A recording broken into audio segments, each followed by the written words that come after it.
झियारी ज्वाई को पुलिस कला कोर्ट चालाण।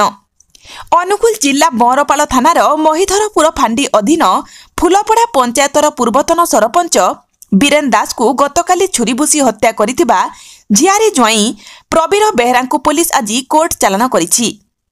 पारिवारिक समस्या को नहीं दादा ससुर बुझासुझा उद्यम बेले झियारी ज्वाई प्रवीर उत्क्षिप्त होई दादा ससुर बीरेन को गाँ दांडरे निज पाखरे रखिथिबा छुरी रे भूसी देथिला।